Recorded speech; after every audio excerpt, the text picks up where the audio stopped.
And welcome, Rattler fans, to Talkin Rattlers, where the banter is never out of season. Well, and once again, it's in championship season. We are live on location in Daugherty Hall. And, well, Chad Peters, David Tovar back with you. Chad, it's been a busy couple of weeks here. Last time our readers saw us, we were at Wolf Stadium, and that was the final game we played there. Now the Rattlers finished up their regular season, 41-8 overall record, 23-3 at home, away from home, 31-5 in conference. It's good enough to earn the top seeding in the Heartland Conference. They'll be hosting the Heartland Conference Tournament. Preliminary reports have it at UIW. Yeah, most likely at UIW will be next Thursday, Friday, and Saturday, the 10th through the 12th. Stay tuned to RattlerAthletics.com for the official announcement on that, but most likely we are looking at the crosstown rival Cardinals hosting our Heartland Conference Tournament. Yeah, isn't that quite the it wouldn't be quite the story to win. It would be sweeter to win. It'd be nice to win on their field. Yeah, indeed. And we were talking about this before we got on air, Chad. I mean, so many great players on this team, and I mean, the record indicative 41-8, 31-5 in conference. And #1 in the nation still in the National Collegiate Baseball Writers Association poll. Feel free to sprinkle that in. Yeah. And I mean, we were just talking about like who truly. We had this on the air. We made for great stuff. I mean, through maybe 5 innings, we talked about who was the MVP for Rattler Athletics, but we decided to bring it down a little bit more and concentrated. MVP for Rattler baseball. Chad, give me your hitting MVP. I think we're going with MP Coconos. I mean, he has two of the initials. MVP Coconos? It's built into the name. No. The junior transfer out of the University of Houston's come in from day one, made a huge impact on the Rattlers lineup. First 2 swings of the bat, went for home runs. He leads the Heartland Conference in RBIs. I believe only 1 Player of the Week award for him, but it almost speaks to the steadiness and the just overall consistency of his play. He hasn't had spikes or valleys in his play. He's just been consistently the top hitter in terms of slugging percentage for this team all season. And I think he's been batting in that, in the meat of the lineup and in that 4-hole all year. And I think just a constant force for opposing pitchers to have to worry about. That's a great pick. And during basketball, you took my MVP pick. Yeah. So I'm gonna go different here. And with the blessing of my main man Joe Rodriguez, I'm gonna go with our leadoff hitter Billy Richard. The center fielder has been sensational all year. 360 streaks batting average. We're looking at his stats, and they are just mind blowing. Take a look at them yourselves. Top 2 in the entire conference in batting average, runs batted in, hits. I mean, the guy has done it all. He has definitely been. They talk about those 5-tool players. Billy Richard has it all. Great leadoff, place the ball, sack fly, sack bunt, run those bases. I mean, the guy does it all. 3 Heartland Conference Hitter of the Week awards racked in by this one player. And especially on a team that almost dominated that. You had Esteban Regoza brought in 1. Coconos brought in another one. I missed somebody else in the Hitter of the Week column. Brandon Bates brought one in. I mean, so so it's an award that was predominantly Rattler, predominantly Billy Richard with 3 of those. Yeah. I think you can make the case for both of those guys. And I will say, I think what's amazing about Billy Richard is he's putting up those numbers from the leadoff spot. Yeah. He has, second in the conference, as you said, in home runs. Leadoff hitter. You don't think of leadoff hitters putting up those kinds of numbers. It's a good problem for the Rattlers to have. Most notably, both juniors. So both these guys will be back unless they get drafted and decide to play professionally. But these guys should be back next year. And so we talk about the bottom portion of the inning to the top portion of the inning, the pitching. And the pitching has been sensational. And really 2 guys who stood out. And Chad, Carl O'Neill has really stood out for you. Yeah, Carl O'Neill will be my pick. I mean, he was the Rattler newspaper's selection for overall St. Mary's Athlete of the Year, regardless of sport. 11-0 on the season, a 1.91 ERA. It was as low as .47 through his about first 7 starts or so. Yeah, you had to put that on Facebook. This is not a typo. Yeah. Led the country among all starting pitchers who had accrued as many innings as he had. So sure, the ERA has gone up just a tad now that he has a larger sample size, but hasn't lost all season. And he's doing it from that #1 ace slot in the pitching staff. So which means he's really setting the tempo for all of these series. Every time we see a team, we're putting our best foot forward, and he's been able to give us that win every week, and it gives every series that start that you need. Well, Chad, I mean, Carl O'Neill, as you mentioned, I mean, consensus male athlete MVP, but I think his fellow, his colleague in the staff as well, Rene Solis, been impressive as well. 11-2, leads the team in ERA 1.65, and now that's impressive when you got a guy who's 11-0. And you lead in ERA. Coach Ernest, guys like a video game. We chatted with him, I think, the last game at Wolf, and he said the guy's like a video game. He puts it right pins it right where you want it or where he wants it to go. And you remember the video games, they have the little, the strike zone. Yeah, you dictate right where it goes, and the ball and the ball goes right there. So I mean, pretty impressive for a guy, and he's our number 2. The guy would be number 1 everywhere else. And I think what's the most amazing too, when you think about it, he's only a sophomore, and this is his first year starting. Carl, has started for 2 years now, played a pivotal role down the stretch last year for the Rattler fans who were following the baseball team last year. He was essential in the regional tournament, was O'Neill. He needed to pitch essentially a complete game because the pitching staff had been depleted a little bit in the first 2 games, and gave the Rattlers almost a complete game and a win to keep their hopes alive for the regional title. So, O'Neill has that experience. He's been there. But Solis to have been doing this with no starting experience last year, he played a little bit here and there, wasn't part of the main pitching rotation. So yeah, for Solis to come forward like this has been just a stellar sensation for the sophomore. So we talk about these 4 gentlemen. I mean, they've put out some huge numbers, huge production. But I mean, the supporting cast. I mean, you don't get to 31-5 in conference with 4 people. Tyler Meagle, great season. Regosa, great season. Brandon Bates coming on huge. JP in the closing spot, really picking up where Sammy Rivas left off. I mean, it's really truly been a team effort, but really highlighted by those 4 guys you mentioned. Yeah, and you mentioned Perez. This past weekend, he set the St. Mary's all-time single-season saves record, passing up Sammy Rivas from a year ago, and then also tied Rivas for most saves in a career. And he too, only a junior. Yeah, the supporting cast has been great for this team. And I think it's interesting. It's like you watch, NBA playoffs. Of course, we'll be talking about that a little bit more. Different sports dictate, different amount of players playing such vital roles. And sometimes in some sports, you can see 1 or 2 guys really carry the load. But this baseball team shows in this sport, you can't just sign 1 guy. For instance, the Angels, Pujols hasn't homered all month.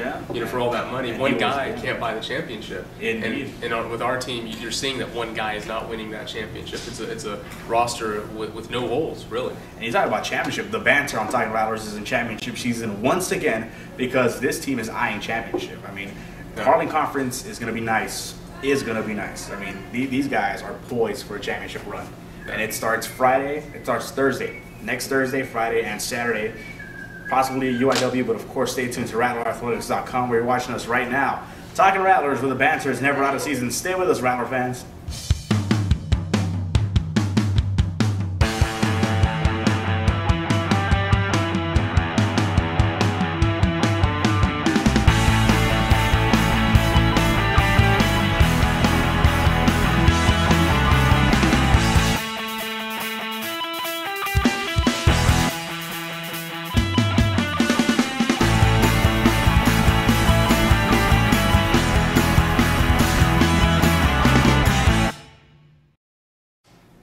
Welcome back, Rattler fans. Talkin Rattlers, where the banter is never out of season. Chad Peters, David Tovar, live on location. We are in Doe. Yes, the lounge in Doe. Really, it's really nicely furnished. I mean, bar stools, and they got the ping pong. You might have to get into a game of pool after this edition of Talkin Rattlers. I'm more for foosball, to be quite honest with you. I mean, it's like the perfect man cave, I think, right here.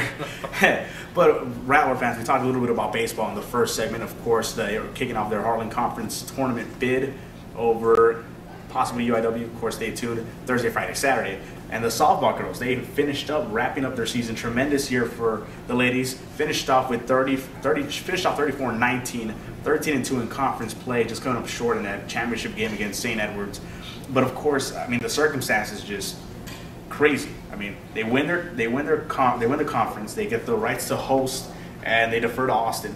So essentially, I mean, home field for the Hilltoppers. But of course, the Rattlers, great team, just came up short in that championship game. And the interesting thing there was the week before they played so well in Austin at the Hilltoppers home field. They swept St. Ed's, winning by a combined score of 27-6 over those 3 games. And having talked to Coach Fields before, I believe that field is something that really our girls play well at historically. They feel comfortable going up there. It's not a long road trip. It doesn't really feel like a road game. And part of the reason why we weren't able to host, of course, if you've been following the live webcam available on RattlerAthletics.com, be sure to click the button there. You can see the renovations being done here on campus. The softball field here at St. Mary's University, unavailable for the Heartland Conference play. And it really left the Rattlers with the option of do you want to travel to San Marcos, or do you want to travel somewhere across the city and try to host a tournament at an unfamiliar field, all the work that is involved in hosting a tournament, or do you want to just go to St. Ed's, allow them to worry about all that stuff, and then you can just go play softball at a place that you've done really well at. but it didn't work out for him. I think part of the difference was that the week before, when Taylor Vidrine and Viana Gutierrez, Jared Gonzalez were homering so much, and those 27 runs scored, the wind was different. The wind was blowing in for that championship game, and we were shut out. And looking here at the stats, essentially what is a away game. Now, they played over at the Hilltoppers field against the Hilltoppers themselves. They were 12-7 away from home, 9-2 on neutral sites. I mean, so they were a very good team away from home. Yeah. And only 13-10 at home. So they were marginal at home and very good outside of it. So I think the decision, you can't question, you don't no need for second guessing it. Pretty good in the books. Chad, we talked about in the first segment. Here in the second one, give me an MVP. You have to go with Taylor Vidrine, a freshman coming in from O'Connor High School. Probably one of the most impressive stats. It's so impressive. We'll go through the stats first, I guess. Led the conference with 12 home runs. She was the freshman of the year in the conference. It really came up huge down the stretch. Batted .363 over the season. Only played in 48 of their games. Yeah. So it wasn't until about 7-8 games in the season she really started to build her role. We saw her at first base. We saw her at left field. We've seen her as a DH, a true utility player. But so impressive. I was walking into HEB one day, over toward not too far away from where she grew up, over at O'Connor High School, and I was wearing a St. Mary's softball shirt. And a young lady that was helping at the counter to ask, I love your shirt. I'm like, thank you. And she goes, my friend plays softball there. She's a great player, Taylor Vidrine. I'm like, yeah, she's a great player. Indeed. So making waves across the city. And this carried on from her high school all the way here to good old St. Mary's. Wow. Yeah. We got a little celebrity on our hands, Miss Vidrine. Yeah, and the best is yet to come. We mentioned all this young talent. The baseball team, and the same holds true with the softball team. We saw most of the season there. They were starting 3 freshman infielders surrounding the senior shortstop, Rochelle Morales. And Vidrine was one of those freshmen that started first base for a while. A great future ahead, but another Rattler. And you talk about great future ahead, you talk about young talent, good old reliable already. Emily Britton, that's my pick. Okay, let's start off with your picture perfect game. Perfect game. And we know it kind of just happened right before our eyes. We did, unbeknownst to us, midway, maybe 4th inning, 5th inning, and we actually had to go and make the announcement after the game finished. So, that is a perfect game. Impressive in itself. And looking at the stats, 16-5, 2.38 ERA. And she kind of got off to a slow start this year. Really picked it up. That 16 is good enough to lead the whole conference in wins. It's just sensational. She did it definitely. She hit her stride in the middle of the season. Definitely got into it down the stretch. Was huge all along. Played extremely well against UTPB in their first game of that Heartland Conference Tournament. Caught the feed from St. Edwards. She was sensational. Yeah. And really, truly, she pitched a perfect game. Sensational. That right there is the headline to just a complete year from Miss Britton. And another no-hitter on top of that perfect game. And it might not be too early to discuss the possibility with her St. Mary's Hall of Fame. Yeah, one of the greats. One of the truly. It's not too early. When your first 2 years, you're already the pitcher of the year. No. It sets the table there where you don't want to put the pressure on her, but she'll put the necessary pressure on herself. But when you're looking at the potential career she could have, it makes you wonder, could she be a 4-time pitcher of the year? Indeed. And with the surrounding cast she has, and it's notable that you don't get those awards without the surrounding cast, as we talked about the baseball team. But she's got the people in place to potentially win a couple more of those. Indeed. So congratulations to all the ladies softball team. Great season for them. Yeah. They'll be back at it next year, more than likely. Well, Rattler fans, we're going to take another little break. You're watching Talkin Rattlers, where the banter is never out of season. Stay with us.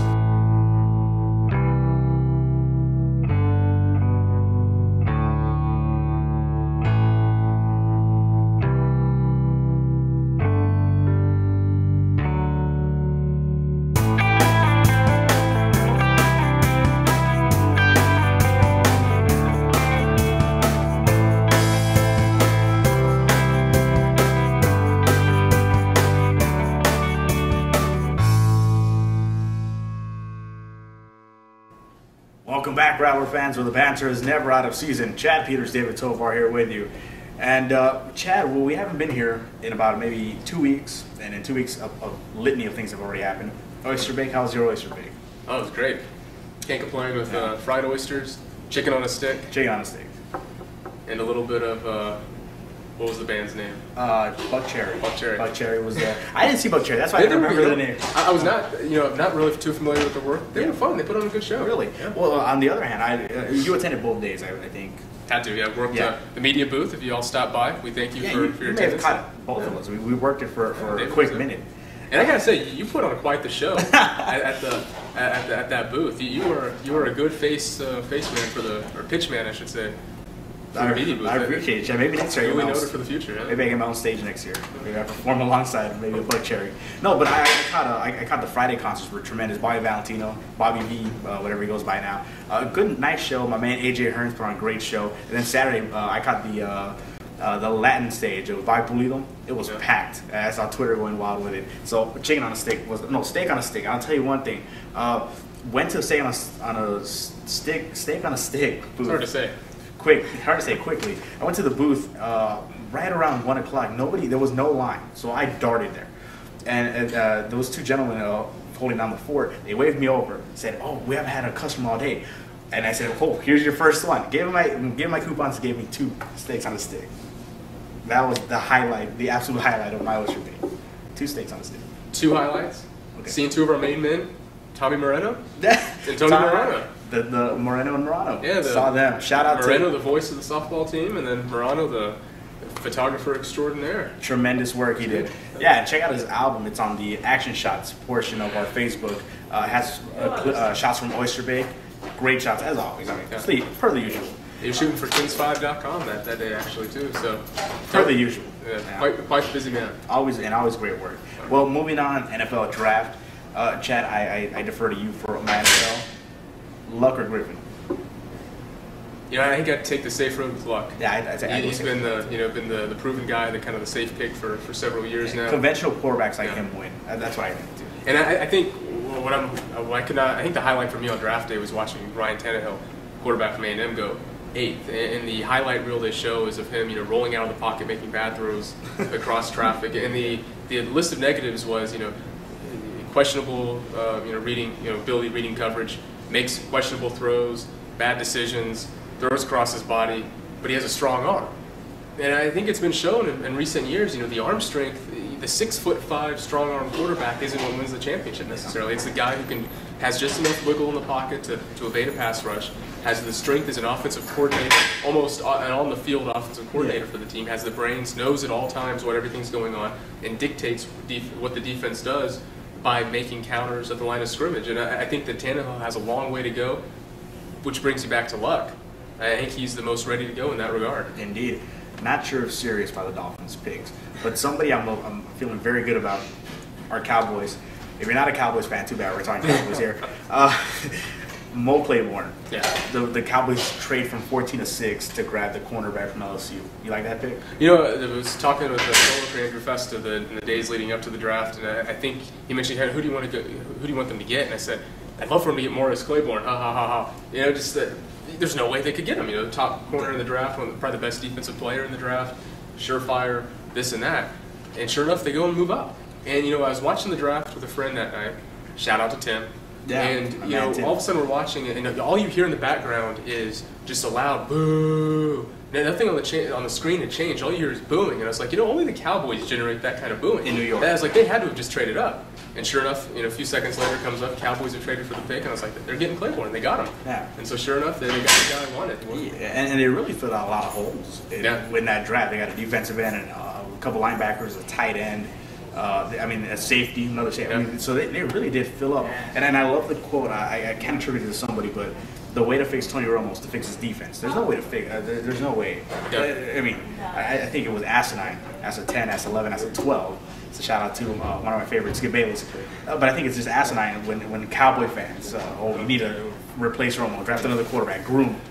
Romo's a top quarterback, but of course that's a whole debate coming in August, September, whenever the NFL season kicks off. And there's no doubt the defense last year, the secondary, the Cowboys tied for, I think it was 5th, 5 blown fourth quarter leads, tied with the Eagles for most in the league. It was the secondary giving up all those things. Yeah. Romo had the flub against the Jets, and he had the bad second half against the Lions. But that's about it. But, no other loss you can really pinpoint on him. And that defense, the secondary was atrocious.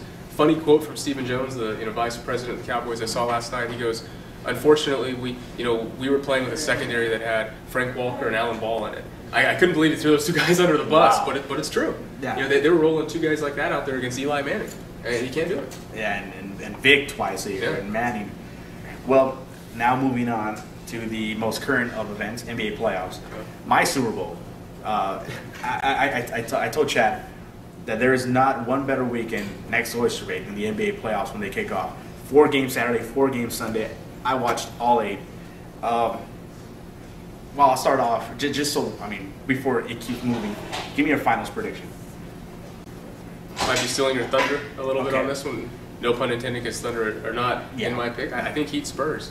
I really do. I think And I concur with that. And it just for the record, I had that the Friday before the playoffs started. Yeah, you did. I had that, so that's my pick. I'm a Spurs fan. I promise I'm a Spurs fan. But I don't think their style of ball wins. Sure. I mean, they're number 1 in the league in 3-point shooting. They jack it up with Bonner. I mean, he is the face of 3-point shooting. Bonner, and then Neal, Ginobili, Green, and Leonard. I mean, now Leonard takes 3-point shots. I don't think that kind of style play wins championships. It just, the Golden State Warriors in 07 couldn't do it. All the Steve Nash-led Suns couldn't do it. But there's something about the Spurs team. They're just so deep. And while I don't feel comfortable putting so much pressure on a Danny Green, on a Kawhi Leonard, on a DeJuan Blair, Thiago Splitter, Parker's playing out of his head. Yeah. Even in the 07 campaign, I don't think he's ever played this well. So Tony Parker looks great. Manu is Manu. Manu is the quarterback. And Tim, if he can channel 08 Tim, maybe not even 03, 08 Tim. I mean, you get a solid 17 and 10 out of Tim. I don't see anybody in the West who can beat this team. I'm a little afraid of the Lakers because of their size, their depth. Bynum and Gasol, and of course Kobe, the X factor. The Thunder are a bad matchup with the Spurs. They're too short. The Mavericks, even though they trail 0-2, they could easily be up 2-0. Yeah. And now in the East, it just opened your up. team. You're gonna put me on the spot. I'm a huge LeBron fan, and by way a Heat fan. I'm not gonna tell you who would win the final between the Spurs and the Heat, but I will tell you that it would be a great series. It'd be a sensational series. And now, truly, if I don't see anybody in the West stopping San Antonio, I can't see anybody in that East stopping Miami. And how they're rolling right now, they're curb stomping New York, and they're just trying to prove a point here. Yeah. Chicago, I was very afraid of. I think their defense is great, though they had that one offensive player that was Derrick Rose, and they had Rip Hamilton as a supporting player. Luol Deng got into his own. He was an all-star this year. But Rose going down. I mean, you never root for injury. But I'm happy the Bulls will not be in the way of the Heat because that defense was stifling. And I'll tell you what, I don't know who would win a toss-up between San Antonio and Miami, but I do think Chicago could have beaten San Antonio about 6. Yeah, I think Chicago defensively was just that good. And I share your same concerns with the Spurs about their style of play. I think, when you go back to the 07 year when the Spurs beat the Suns, it was always said the Suns' style of play just can't win championships. I don't think the Spurs play quite the same way. I think they're not the defensive presence they were, but they still have a defensive mindset on the court. Where it's not the free for all defensively that some of those Golden State Suns teams would have. And the Knicks right now, And the ball movement, the ball movement watching the Spurs, to me, really, they're parallel to none in that regard. And I think you see them create open shots, and it does. It starts at Parker. And there is no selfish player on the Spurs team. And I think the trade from Jefferson to Jackson was the absolute highlight of my life. They're like 24-3, something like that. Yeah, since they shipped Jefferson, and just having Steven Jackson there, a proven guy, a winner, 03 winner, and a guy who played with that nucleus, the big three. I mean, it's huge. And you talk about the ball movement. I think I talked about how I wasn't confident in the Spurs. I picked them to win. I'll tell you why. Their execution in the crunch. Second to none. Pop, the coach of the year. Yeah, coach of the year right now. Yeah. Coach of the year.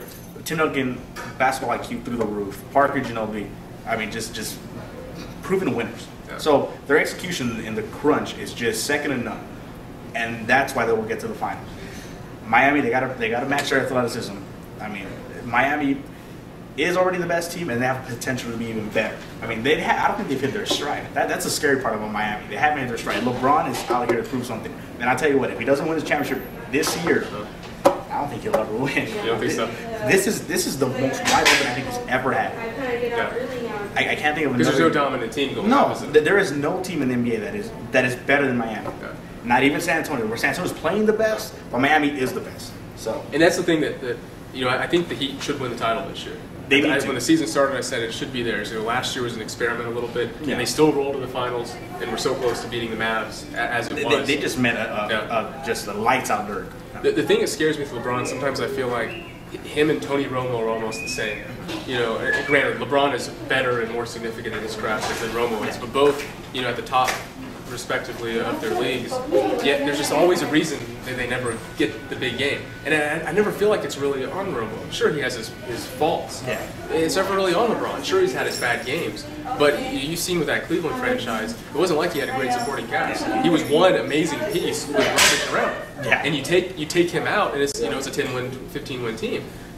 But I do think at some point, you know, we were having this conversation the other day, LeBron, well, he's still so young, he can win. And it's like you start to look at it and you go, well, you know, he'll be 28 next season. And he's a 9-year vet. So yeah, I mean, it's like he's not a spring young. chicken. Yeah, he's young. He's at the peak right now. Yeah, I mean, maybe a room to roam, but it's going to come downhill eventually. And if he doesn't win now, he almost enters that dirt territory where he could be a guy, maybe he wins one.